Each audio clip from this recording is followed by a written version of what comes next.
Oke, selamat malam sahabat Dewa Talks.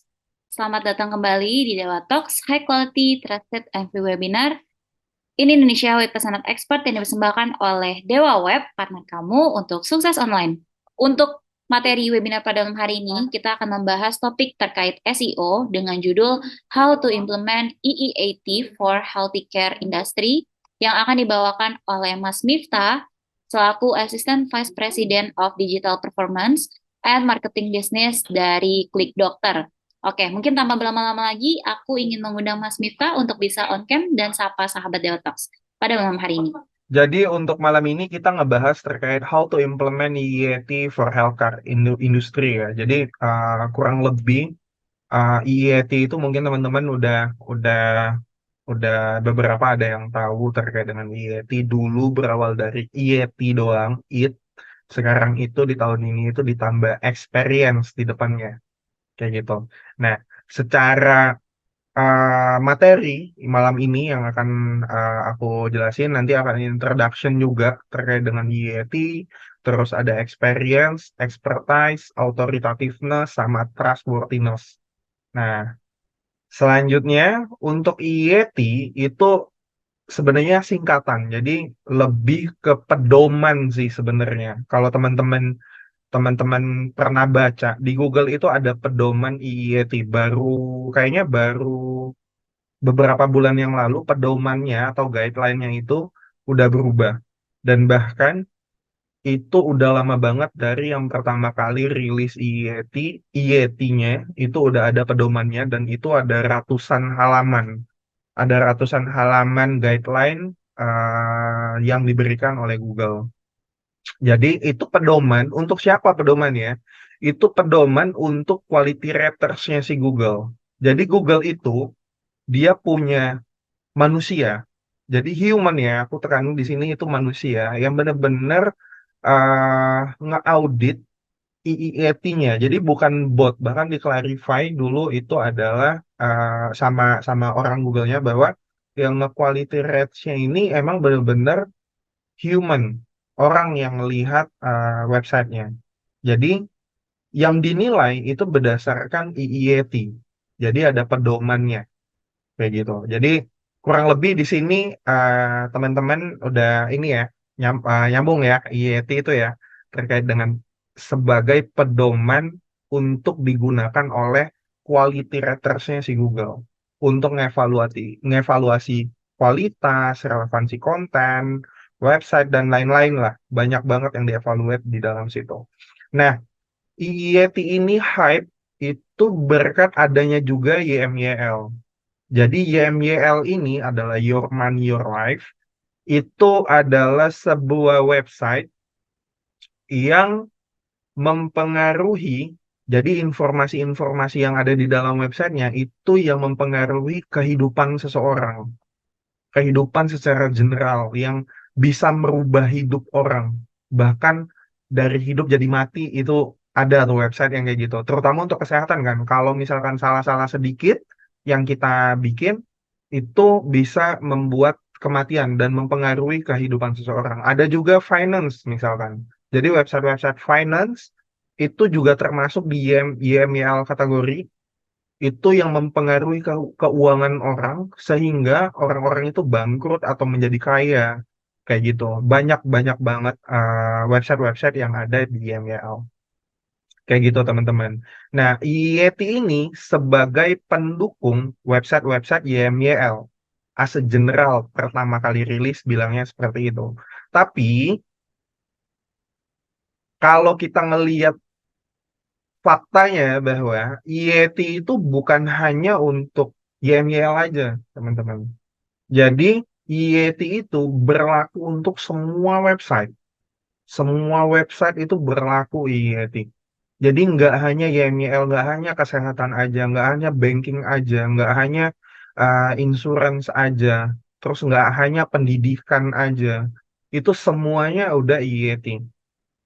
Kenapa? Menurut opiniku pribadi, Yeti ini udah melambangkan visinya Google sebagai ini aku bicara Google karena search engine ini yang paling gede itu kan Google ya. Jadi di luar dari kayak Bing dan lain-lain juga search engine visi misinya kurang lebih sama. Visi misinya itu adalah memberikan sebuah informasi atas permasalahan yang audiens alami kayak gitu. Jadi setiap audiens mencari sesuatu yang ada di Google, Google itu berusaha untuk menampilkan hal-hal yang sangat-sangat relevan, sangat-sangat relevan kayak gitu. Oke, ini fact-nya. Terus fact yang selanjutnya, IET ini juga sangat memiliki kolerasi terhadap skema markup. Nah, skema markup ini adalah suatu bentuk codingan atau uh, ya coding yang ada di dalam website sebagai bentuk untuk mempertegas suatu halaman ke si Google-nya. Kayak gitu. Paham nggak sampai di sini teman-teman? Jadi aku agak sedikit lightin dikit. Skema markup itu uh, sebagai kayak ngebold sesuatu yang ada di dalam websitenya kita. Sehingga Google tuh oh ini ada poin ini. Misalkan kalau misalkan di websitenya Dewa Web, oh ada yang review websitenya, oh ada harga, oh ada penulisnya, oh ada komen, atau oh ada yang ngasih rating. Nah, Google itu menerjemahkan informasi-informasi yang bold di dalam sebuah halaman tersebut melalui skema markup ini. Sehingga ditampilkan ke SERP, Search Engine Result Page, atau di dalam satu halaman pencariannya si Google. Kalau teman-teman mau lihat terkait dengan skema markup, itu bisa beberapa keyword kayak misalkan cara membuat nasi goreng kayak gitu. Nah, itu nanti akan ada ratingnya, terus ada bumbu-bumbunya yang di spill kecil-kecil yang ada di ininya, di SERP-nya. Atau kalau misalkan uh, harga hosting terbaru misalkan. Nah, itu nanti akan ada Dewa Web, terus ada bintang-bintangnya, berapa bintang ratingnya, terus ada komennya, range harganya, itu langsung di highlight sama si Google di SERP. Itu fungsinya untuk skema markup, teman-teman. Nah, IET, pengaruhnya dengan IET adalah mempertegas setiap ornamen-ornamen IET-nya, begitu, experience dan lain-lain. Nanti kita jelasin selanjutnya. Yang pertama yang kita akan jelasin itu terkait dengan experience. Nah, experience ini merupakan yang kita terapkan di dalam sebuah halaman website ketika mengatakan experience adalah orang yang berkecimpung di dalam niche tersebut. Kalau misalkan di dalam healthcare kondisinya adalah klik dokter, maka yang nge-create halaman tersebut itu adalah dokter, itu adalah perawat, atau orang-orang di luar dari healthcare, misalkan orang-orang yang benar-benar punya capability atau punya pengalaman terkait dengan niche website tersebut. Jangan sampai uh, klik dokter, terus ditulis artikelnya atau di review artikelnya ini oleh tukang bengkel misalkan, yang dianya sehari-hari uh, ganti oli misalkan. Mungkin teman-teman akan baca klik dokter, ini orang ganti oli kok bicara cara operasi jantung ya. Kayaknya nggak tepat kayak gitu. Nah, di experience juga di dalam website itu juga kolerasi terkait dengan apa namanya pengalamannya si orang itu sangat sangat deep. Jadi itu sangat penting untuk diterapkan, teman-teman. Kayak misalkan kriterianya itu adalah pengalaman, misalkan dokter yang dikutip oleh dokter, dokter yang mengatakan bahwa bla bla bla bla bla bla, atau dokter ABC ini sebagai pengalamannya dia pernah ngoperasi orang bahwa yang ini yang works, yang ini nggak works, dan itu yang benar-benar sesuai dengan pengalamannya dia dan tidak ada uh, nge-copy paste dari ini, apalagi ada ChatGPT mungkin teman-teman yang sekarang lagi hype AI kan banyak banget. Nah, itu sangat berpengaruh di situ. Terus kalau untuk kriteria selain pengalaman itu ada jurnal medis juga. Jadi kalau misalkan dilihat dari di Klik Dokter itu di bawahnya itu ada jurnal medis yang kita terangkan bahwa kalimat-kalimat ini itu ada di dalam jurnal medis. Jadi itu bisa dipertanggungjawabkan. Terus kasih penjelasan yang jelas dan contoh yang pas di dalam setiap artikel atau page halaman di dalam websitenya. Terus yang sangat-sangat harus dihindari oleh teman-teman itu adalah penjelasan terkait dengan konteks yang udah kemana-mana nih konteksnya di dalam websitenya. Jangan sampai seperti itu. Nah, ini irisannya itu terkait dengan pemilihan topik di dalam website kalau kita udah ngomongin konteks. Kenapa? Karena konteks ini udah nyebrang selain dari experience, itu juga udah nyakitin hal-hal atau metrik-metrik lain di dalam SEO kayak misalkan uh, kata orang tuh namanya kanibalism. Kanibalism topik yang harusnya topik A ini ada di artikel A aja, ternyata ada di artikel B. Nah, ini yang jadi bahaya di bagian experience yang di luar konteks nih. Terus bahasa yang harus digunakan itu disesuaikan eh, dengan audiensnya website kalian. Kalau misalkan emang penjelasan, misalkan kita ada beberapa partner B2B dengan banking atau insurance, yang mana partner-partner ini memiliki audiens-audiens yang sorry to say kaku, yang ngomongnya saya, Anda, kayak gitu. Nah, itu bahasanya harus benar-benar disesuaikan sesuai dengan audiensnya juga, kayak gitu. Bukan dari sisi si pengalamannya. Kalau berpengalaman, misalkan aku sebagai bankir. Terus karena aku sebagai bankir yang terkenal mungkin galak atau serem lah mungkin ya karena terkait dengan uang, terus ngomongnya kaku, tidak menyesuaikan dengan users di bisnisnya itu juga salah. Makanya di kita di healthcare klik dokter saat ini kita menyesuaikan dengan audiens yang ada. Jadi dokter-dokter kita trainer untuk menulis sesuatu hal yang memang nggak kaku karena users kita itu ada di CD misalkan, yang users yang memang lo gue misalkan, atau users-users anak-anak Jaksel kayak gitu. Nah itu disesuaikan kita bahasanya sehingga experience-nya juga menjadi dapat nih untuk experience-nya. Nah, selanjutnya untuk skema markup apa nih yang cocok untuk experience tadi, bagian I tadi. Nah, ini ada beberapa skema markup, ada has occupation, terus ada works for, terus ada alumni of, dan ada member of. Jadi kalau teman-teman mau ngelihat apa skema markup ini bisa bisa langsung ke skema.org. Terus ada di dokumen, bagian di navigate-nya dokumen. Nah, teman-teman bisa ngelihat banyak banget skema-skema markup. Nah, ini salah satunya yang di experience yang aku angkat itu adalah has occupation sama works for. Nah, di sini kita mesti ngasih script di dalam halaman kita terkait dengan siapa penulisnya atau siapa yang memberi argumen ini, siapa yang memberikan experience ini di dalam halamannya.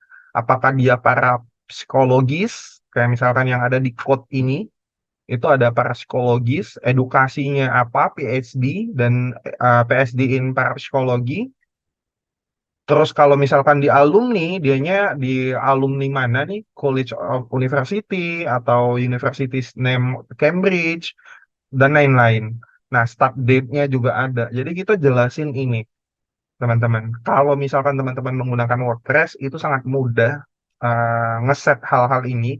Biasanya menggunakan plugin atau teman-teman kalau susah bikin plugin atau bukan bikin ya, nginstall plugin terus bikin berat, mungkin kalian bisa menggunakan skema generator. Nah, itu bisa kalian bikin code-code yang seperti ini. Atau bisa nyontek langsung di skema WRG di bagian dokumen, terus kalian rubah-rubah nama-namanya. Tapi untuk skema ini aku highlight adalah skema harus sesuai di dalam websitenya ya, jangan mengada-ada. Nanti websitenya nggak ada review atau nggak ada ngasih ngasih nilai bintang di dalamnya, terus kalian bikin skema review di dalamnya. Nah itu salah, teman-teman. Jangan jangan dilakukan seperti itu. Itu jadinya kayak nipu lah kayak user sama Anda, aku nggak ada reviewnya kayak gitu. Nah ini yang harus di note. Terus yang selanjutnya itu adalah expertise. Nah, di sini untuk yang di expertise ini sangat berpengaruh juga. Jadi Google itu juga ngeliat siapa yang ngomong di dalam sini, orangnya seperti apa, kualifikasi orang-orangnya ini udah pas atau enggak. Kayak contohnya di sini, ini terkait FOMO berujung tertipu tiket konser Coldplay. Ini terkait dengan kesehatan mental. Yang meninjau artikel ini adalah psikolog juga, master psikolog. Jadi emang bener-bener dianya yang ada di sini. Atau yang ngomongin darah rendah, ini ada nih Dokter Astrid Wulan Kusumostuti. Misalkan. Nah, ini yang bikin expertise-nya jadi strength nih, kayak gitu. Terutama untuk topik-topik yang berkenaan atau website-website selain kesehatan yang berkenaan dengan YMYL itu sangat penting. Nah, seperti yang aku mention di awal bahwa berdasarkan opini yang aku sampaikan bahwa Yeti ini bukan hanya untuk YMYL sebenarnya guys. Jadi semua atau segala sesuatu yang kita tampilkan di internet itu harus ada pertanggungjawaban yang sangat clear kayak gitu. Jadi harus ada experience-nya dan expertise-nya.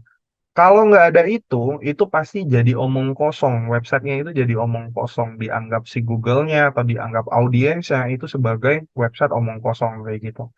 Nah, jangan sampai teman-teman juga, jadi ini juga bentuk kita mengurangi berita-berita hoax mungkin. Nah, ini dihindari banget. Bahkan eh, kayaknya 1 bulan yang lalu aku ketemu ke kantornya Google. Kita sebagai healthcare, terutama healthcare di Indonesia itu diundang semua ke kantor Google. Mereka mereka sangat-sangat prihatin dengan tindak lanjut yang ada di internet, yang informasinya simpang siur terkait dengan terutama yang kayak beberapa tahun yang lalu kita ngalamin COVID, banyak banget berita hoax terkait dengan COVID. Nah, misalkan minum jahe 1 gelas bisa ngilangin COVID. Nah, itu bahaya banget kalau nggak ada medis yang ada di dalamnya. Makanya mereka manggil kita sebagai healthcare atau health tech yang ada di Indonesia untuk berkomitmen menyampaikan informasi yang benar-benar akurat, teman-teman. Jadi emang benar-benar harus harus dijaga. Makanya melalui itu Google menampilkan IET-nya kayak gitu. Jadi terutama kalau misalkan yang aku note di sini itu website kesehatan tuh udah nggak ada toleransi lagi teman-teman. Jadi emang harus ada IET-nya, terutama ada experience, expertise-nya, terus yang ngomong di dalamnya siapa, artikel dan referensinya itu siapa. Nah ini yang sangat di highlight sama si Google. Terus selanjutnya untuk skema markup-nya untuk expertise itu ada skema person. Nah, skema person ini itu menulis persona si penulisnya. Jadi ini sangat penting nih, personanya tuh harus dibangun. Siapa yang nulis ini? Kalau bila perlu dibikin 1 halaman lagi, dikasih pengalamannya di dalam halaman itu. Terus dikasih juga media sosialnya. Dia melakukan apa di sosial medianya? Dia bertindak keseharian itu apakah relate dengan yang ada di dalam artikelnya? Misalkan dia sebagai dokter, apakah kesehariannya sebagai dokter beneran sebagai dokter atau enggak? Sehingga keahlian dan kredibilitasnya itu nggak diragukan, terutama untuk Google Bot maupun untuk users, maupun untuk audiens. Balik lagi itu untuk audiens. Terus yang selanjutnya itu ada skema organisasi. Nah, skema organisasi ini udah default biasanya setiap setiap website, apalagi kalau websitenya itu udah menggunakan ini ya, menggunakan plugin Ahrefs misalkan Ahrefs Yoast sorry Yoast atau All in SEO dan lain-lain itu biasanya udah ke on off aja organisasi skema organisasi itu udah ada dengan otomatis, tapi ini bisa dioptimize dengan menggunakan skema organisasi yang memang tepat sasaran kayak gitu. Banyak banget sebenarnya, kalau di skema mungkin next mungkin Dewa Web nanti akan ngundang gue lagi sebagai pembicara kita ngomongin terkait dengan skema. Skema ini menarik terutama dulu pernah aku sampaikan di SEO Con juga terkait dengan skema markup. Terus di beberapa kesempatan lain kayak misalkan di B2B juga aku uh, mencerahkan terkait dengan masalah-masalah skema markup. Nah, secara garis besar skema markup itu ada rumahnya, terus ada propertinya di dalamnya. Nah, per organization itu sebagai rumah, terus di dalamnya itu banyak properti, misalkan properti penulis, properti penerbit, terus sumber konten dan lain-lain, banyak lah. Ada alamat, nomor telepon di dalamnya, banyak banget. Kalau teman-teman mau mempelajari terkait dengan skema, itu ada skema.org. Nah, selain kedua ini, biasanya ada author, know about, terus ada awards juga. Misalkan dari yang si dokternya tadi udah menerima penghargaan sebagai dokter terbaik di Indonesia, maybe, atau menerima penghargaan-penghargaan lain yang bisa mempertegas keahlian dan kredibilitasnya si penulisnya atau si autornya atau orang yang membuat satu halaman itu, teman-teman. Nah, ini juga jadi concernnya. Terus yang selanjutnya itu autoritativeness atau biar nggak berlibat itu authority.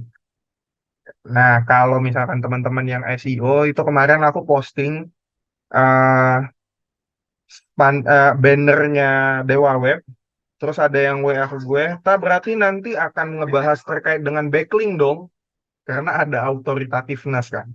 Jadi ini ada erat kaitannya dengan backlink, tapi aku langsung bikin di caption itu kalau yang bahas backlink aku nggak bahas backlink di sini. Jadi teman-teman kalau ngarepin aku bahas backlink kayaknya uh, mesti cabut aja karena aku nggak ngebahas itu. Oke teman-teman ya.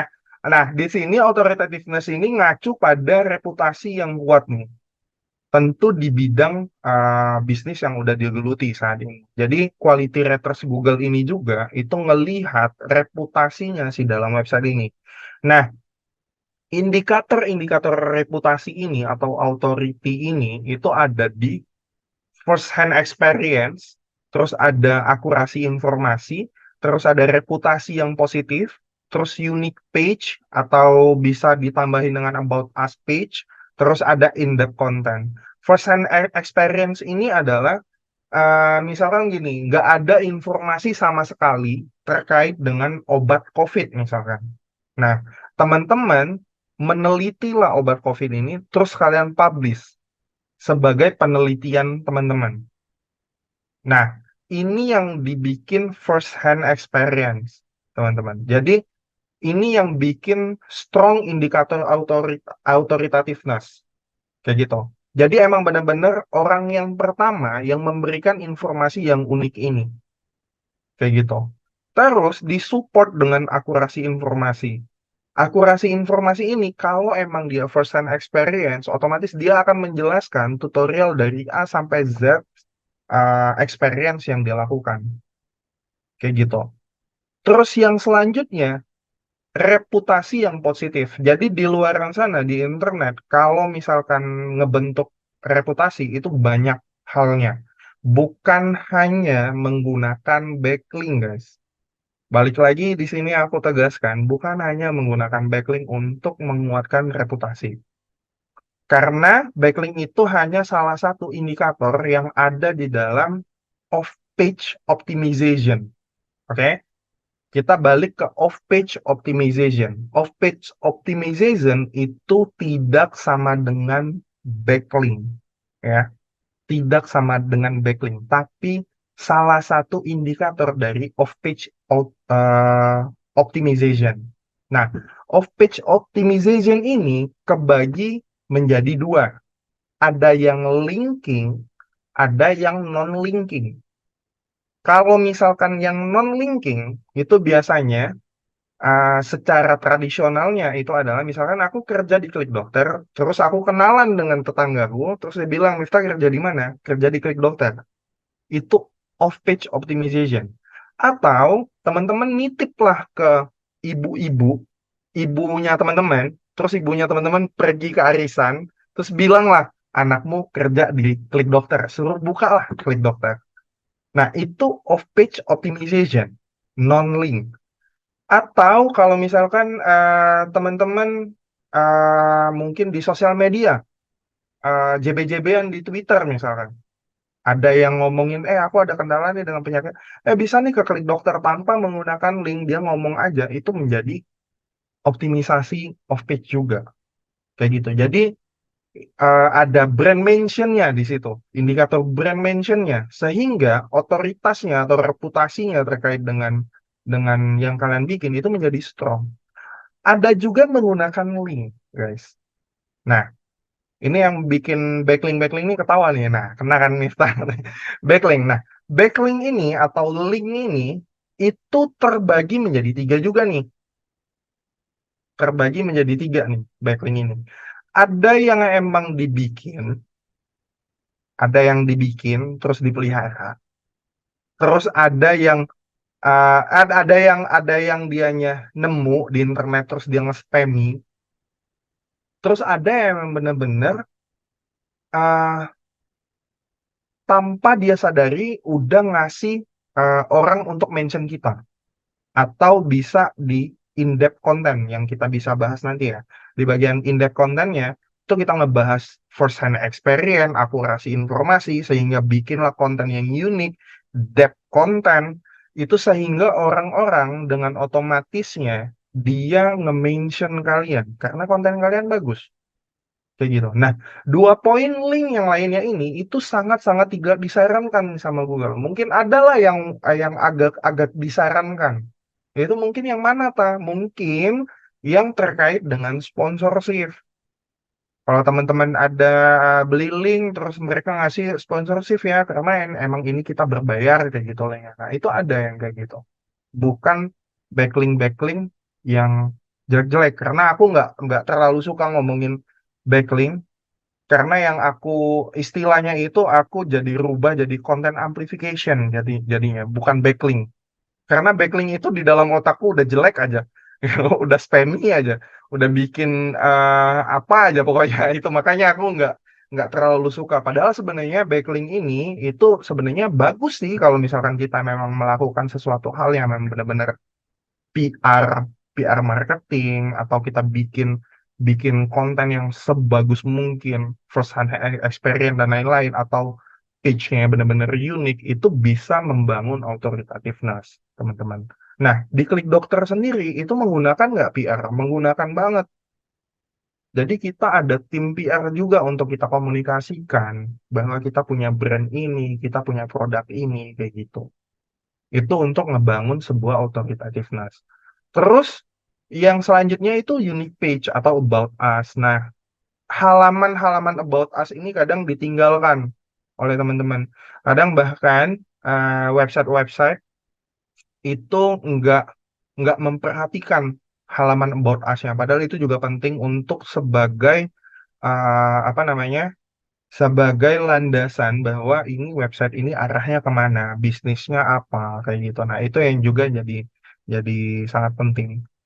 Nah, yang selanjutnya, authoritativeness case nih, yang kayak gini, ini aku ngambil WebMD, salah satu reputasi website di bidang kesehatan. Ini kita di Klik Dokter juga beberapa kali kita ngambil dari referensinya di WebMD.